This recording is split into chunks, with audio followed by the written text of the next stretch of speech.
हा प्रश्न दोन तालुक्याचं भांडण हे अजिबात नाही. भीमाशंकरचं मंदिर हे खेड तालुक्यात आहे हे आपल्याला सगळ्यांना अनेक वर्षापासून किंवा पूर्वीपासून माहिती आहे. निम्म्या पायऱ्यापर्यंतचा भाग हा आंबेगाव तालुक्यामध्ये आहे. सगळ्या सुखसुविधा ज्या आवश्यक आहे त्या आंबेगाव तालुक्यातून दिल्या जातात. देवस्थान विकास आराखड्यामध्ये कुठेतरी जे मोहिते पाटील म्हटले होते की आंबेगावचं शेपूट नको म्हणून त्याच्यावर कुठेतरी वाद चिघळला. त्याच्यावर मी खेळला बोललेलो आहे आजच. शेपूट चिकटवायचा प्रश्न येत नाही. त्याच्यामध्ये प्रश्न असा आहे की भीमाशंकरचं मंदिर हे खेड तालुक्यात आहे हे आपल्याला सगळ्यांना अनेक वर्षापासून किंवा पूर्वीपासून माहिती आहे. निम्म्या पायऱ्यापर्यंतचा भाग हा आंबेगाव तालुक्यामध्ये आहे.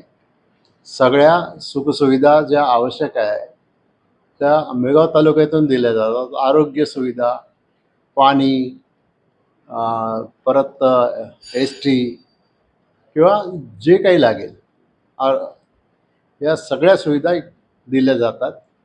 पिण्याच्या पाण्यासाठी तलावसुद्धा गोठेवाडीचा तलाव आहे, कोंडवळचा तलाव आहे आणि त्यामुळं हा प्रश्न दोन तालुक्याचं भांडण हे अजिबात नाही.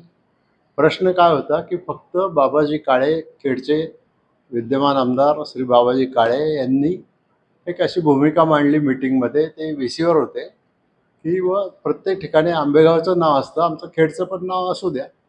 तर मी सांगितलं की तुमचं म्हणणं मला मान्य आहे, फक्त आपल्याला याच्यामध्ये खेड आंबेगाव असं लिहिलं तरी चालेल.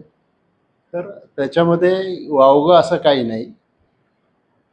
तर त्याच्यातून आता कोणीतरी काहीतरी बोलत आहे, मग ते काहीतरी आव्हानं करतायत. या गोष्टीला मी महत्त्व देत नाही.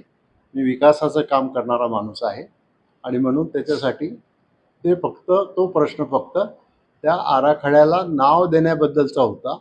भीमाशंकर मंदिराबद्दल नव्हता, तालुक्याबद्दल नव्हता, काहीच नव्हतं असं आहे. आणि त्याचा स्पष्ट खुलासा आज मी खेडला सन्माननीय आमदार बाबाजी काळे यांच्या बंधूंचं निधन झालं त्यावेळेला सांत्वनासाठी गेलो होतो.